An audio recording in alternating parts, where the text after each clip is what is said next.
Oman പ്രവാസ ലോകത്തെ വാർത്തകളും വിശേഷങ്ങളും നേരത്തെ അറിയാൻ ഈ ചാനൽ സബ്സ്ക്രൈബ് ചെയ്യൂ. തൊട്ടടുത്ത ബെൽ ഐക്കൺ ബട്ടൺ ഇനേബിൾ ചെയ്യൂ.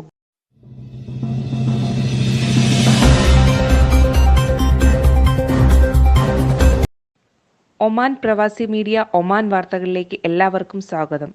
വാർത്തകൾ വായിക്കുന്നത് നജില ഷിബിൻ.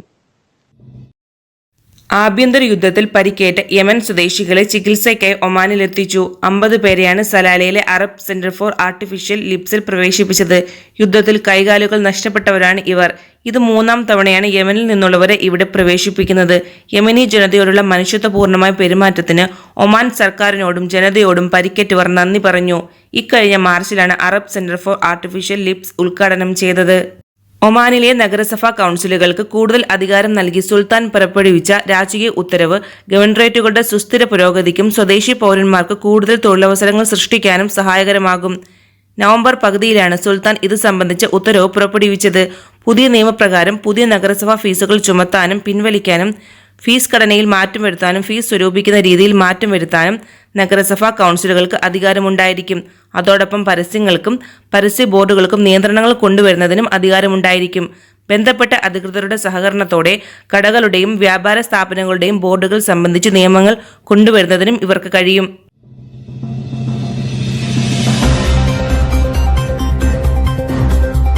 കൊറിയാത്ത് ഡൈവേഴ്സ് ടീമിന്റെ നേതൃത്വത്തിൽ കടൽ ശുചീകരണം സംഘടിപ്പിച്ചു. 210 കിലോ മാലിന്യം ശേഖരിച്ചതായി ബന്ധപ്പെട്ടവർ അറിയിച്ചു.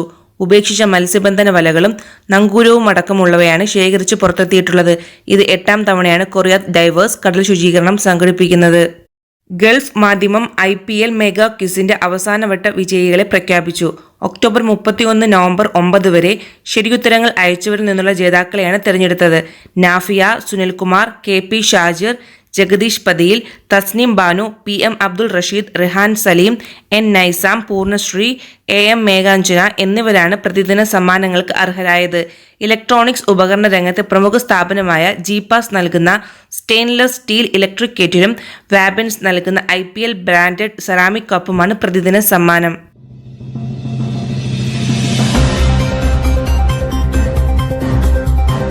ക്വാറന്റൈൻ നിരീക്ഷണത്തിനായി നൽകുന്ന ട്രാക്കിംഗ് ബ്രേസ്ലെറ്റ് വീടുകളിൽ സ്വയം നീക്കം ചെയ്യാൻ ശ്രമിക്കരുതെന്ന് ആരോഗ്യ മന്ത്രാലയം ഓർമ്മിപ്പിച്ചു. 300 റിയാലിൽ കുറയാത്ത പിഴശിക്ഷ ലഭിക്കാവുന്ന കുറ്റമാണിതെന്ന് മന്ത്രാലയം വക്താവ് പറഞ്ഞു. ആരോഗ്യ മന്ത്രാലയത്തിന്റെ ഉടമസ്ഥതയിലുള്ളതാണ് ബ്രേസ്ലെറ്റ്. മന്ത്രാലയത്തിന് കീഴിലുള്ള പ്രൈമറി ഹെൽത്ത് സെന്ററുകളിലോ ആശുപത്രികളിലോ അല്ലെങ്കിൽ അംഗീകൃത സ്വകാര്യ മെഡിക്കൽ സെന്ററുകളിലോ വെച്ച് മാത്രമേ ബ്രേസ്ലെറ്റ് നീക്കം ചെയ്യാൻ പാടുള്ളൂ എന്നാണ് സുപ്രീം കമ്മിറ്റി നിർദ്ദേശിച്ചിരിക്കുന്നത്. ഇതല്ലാതെ ആരെങ്കിലും വീടുകളിൽ വെച്ച് കേടുവരുത്താനോ ഊരിമാറ്റാനോ ശ്രമിക്കരുത്. ഇങ്ങനെ ശ്രമിച്ചാൽ ആരോഗ്യ മന്ത്രാലയത്തിന് ട്രാക്കിംഗ് കേന്ദ്രത്തിൽ മുന്നറിയിപ്പ് ലഭിക്കും. ബ്രേസ്ലെറ്റിന് കേടുവരുന്ന പക്ഷം 200 റിയാലും നിയമലംഘനത്തിന് 100 റിയാലും പിഴ ചുമത്തുന്നതിന് വ്യവസ്ഥകളുണ്ട്. ഒമാനിലേക്ക് എത്തുന്ന സന്ദർശകരും വിദേശ രാജ്യത്തു നിന്ന് മടങ്ങി വരുന്നവരും നിർബന്ധമായും പാലിക്കേണ്ട കോവിഡ് പ്രോട്ടോക്കോളിന്റെ ഭാഗമാണ് ബ്രേസ്ലെറ്റ് ധരിക്കൽ. ബ്രേസ്ലെറ്റ് ധരിക്കാൻ വിസമ്മതം പ്രകടിപ്പിക്കുന്നതും നിയമലംഘനമാണെന്ന് ആരോഗ്യ മന്ത്രാലയം വക്താവ് പറഞ്ഞു. ഒമാനിലേക്ക് എത്തുന്ന സന്ദർശകരുടെ ക്വാറന്റൈൻ വ്യവസ്ഥകളിൽ മാത്രമാണ് മാറ്റം വരുത്തിയിട്ടുള്ളത്. വരുന്നവർക്ക് കുറഞ്ഞത് 1 മാസത്തെ കോവിഡ് ചികിത്സയ്ക്കുള്ള ഇൻഷുറൻസ് നിർബന്ധമാണ്.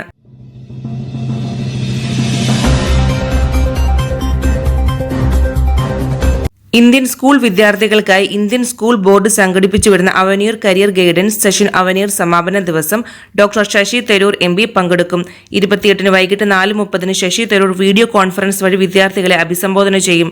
മസ്കറ്റ് ഇന്ത്യൻ സ്കൂളിന്റെ ആതിഥേയത്വത്തിൽ 9 ദിവസങ്ങളിലായി നടക്കുന്ന അവനീർ സെക്ഷനുകളിൽ ലോകത്തിന്റെ വിവിധ ഭാഗങ്ങളിൽ നിന്നുള്ള പ്രമുഖരാണ് അതിഥികളായി എത്തുന്നത്.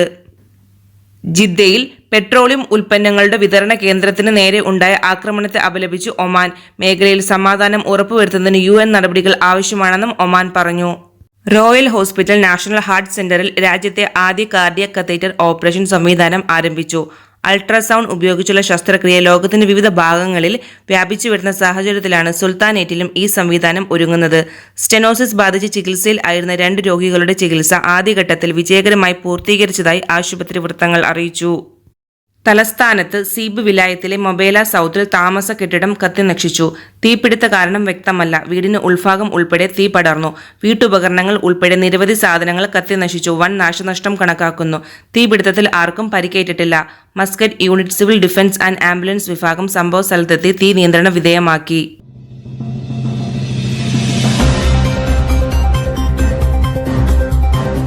പൂച്ചകളെയും നായ്ക്കളെയും സ്നേഹത്തോടെ വീട്ടിൽ പോറ്റി വളർത്തുകയാണ് സ്വദേശി വനിതയായ മറിയം അൽ ബലൂഷി. തെരുവിൽ നിന്ന് കണ്ടെടുത്ത മൃഗങ്ങൾക്കാണ് മസ്കറ്റിലെ വീട്ടിൽ ഇവർ അഭയമരുളുന്നത്.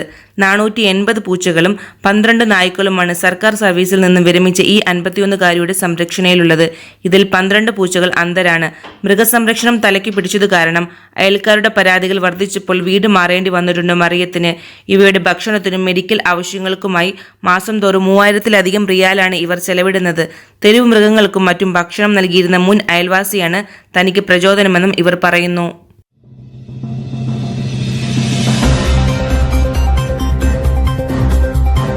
കുവൈറ്റിലെ കമ്പനികളുടെ കസ്റ്റംസ് ക്ലിയറൻസ് സേവനങ്ങൾക്ക് കേന്ദ്ര കാര്യാലയവും ഏകജാലക സംവിധാനവും ആരംഭിക്കും. General customs administration director Jamal Al Jalawi അറിയിച്ചതാണിത്. 23 സേവനങ്ങൾ കമ്പ്യൂട്ടർ ശൃംഖല വഴി ബന്ധിപ്പിച്ച് ഓൺലൈൻ പോർട്ടലിലൂടെ ലഭ്യമാക്കുന്നത് കമ്പനികൾക്ക് ആശ്വാസമാണ്. ഉൽപ്പന്നങ്ങളുടെ ട്രാക്കിങ്ങും അന്വേഷണങ്ങളും ഉൾപ്പെടെ ഈ സേവന പരിധിയിൽ വരും. ഇതുമായി ബന്ധപ്പെട്ട് അവബോധ ക്യാമ്പയിൻ നടത്തുമെന്നും അധികൃതർ വ്യക്തമാക്കി. കോവിഡ്-19 പ്രതിരോധ നടപടികൾ പാലിക്കുന്നതിൽ വീഴ്ച വരുത്തിയ സ്ഥാപനങ്ങൾക്കെതിരെ ദുബായ് മുനിസിപ്പാലിറ്റി നടപടി സ്വീകരിച്ചു. മാനദണ്ഡങ്ങൾ പാലിക്കാതെ പ്രവർത്തിച്ച ശിശ കഫേയും ജിംനേഷ്യവും അടച്ചുപൂട്ടാൻ മുനിസിപ്പാലിറ്റി ഉത്തരവിട്ടു. ദുബായ് മുനിസിപ്പാലിറ്റിക്ക് കീഴിലെ ഉദ്യോഗസ്ഥ സംഘം 2253 സ്ഥാപനങ്ങളിലാണ് പരിശോധന നടത്തിയത്.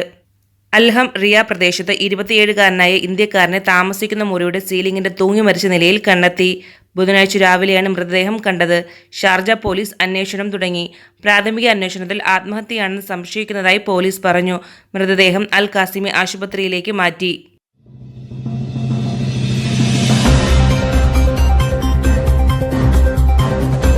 അടുത്തതായി ഒമാൻ പ്രവാസി മീഡിയ ജോബ് ന്യൂസിലേക്ക്. മസ്കറ്റിലെ ഒരു പ്രമുഖ കമ്പനിയിലേക്ക് AC സൂപ്പർവൈസറിന് ആവശ്യമുണ്ട്. 8 to 10 years റെലവൻറ്റ് എക്സ്പീരിയൻസ് ഉണ്ടായിരിക്കണം. English, Hindi and Arabic language അറിഞ്ഞിരിക്കണം. കാൻഡിഡേറ്റ്സിന് ഒമാനി ഡ്രൈവിംഗ് ലൈസൻസും ഉണ്ടായിരിക്കണം. അട്രാക്റ്റീവ് സാലറി ഉണ്ട്. താല്പര്യമുള്ളവർ CV അയക്കേണ്ട ഇമെയിൽ ID acmuscat1@gmail.com. മസ്കറ്റിലെ അൽകൂത്ത് റീജിയനിൽ പുതുതായി തുടങ്ങുന്ന പോളിക്ലിനിക്കിലേക്ക് താഴെ പറയുന്ന തസ്തികകളിലേക്ക് MOH ലൈസൻസ് ഉള്ള സ്റ്റാഫ്സിനെ നിയോഗിക്കുന്നു. Pharmacist male or female, nursing staff male or female, lab technician male or female, radiographer female. താല്പര്യമുള്ള കാൻഡിഡേറ്റ് CV അയക്കേണ്ട ഇമെയിൽ ID hr@muscatpremer.com. മസ്കറ്റിലെ ഒരു പ്രമുഖ കമ്പനിയിലേക്ക് ഇലക്ട്രോണിക്സ് സ്പെയർ പാർട്സ് എക്സിക്യൂട്ടീവിന് ആവശ്യമുണ്ട്. 6 to 8 years ഓഫ് എക്സ്പീരിയൻസ് ഉണ്ടായിരിക്കണം. അട്രാക്റ്റീവ് സാലറി ഓഫർ ചെയ്യുന്നുണ്ട്. താല്പര്യമുള്ള കാൻഡിഡേറ്റ് CV അയക്കേണ്ട ഇമെയിൽ ID acmuscat1@gmail.com. സലാലയിലുള്ള ഒരു HVAC സർവീസ് കമ്പനിയിലേക്ക് മൾട്ടി ടെക്നിക്കൽ സൂപ്പർവൈസറിന് ആവശ്യമുണ്ട്. റിലവൻറ്റ് എക്സ്പീരിയൻസ് ഉണ്ടായിരിക്കണം. ഇംഗ്ലീഷ് ആൻഡ് അറബിക് ലാംഗ്വേജ് അറിഞ്ഞിരിക്കണം. അതുപോലെ തന്നെ ഡ്രൈവിംഗ് ലൈസൻസും ഉണ്ടായിരിക്കണം. Contact number 0096898990170.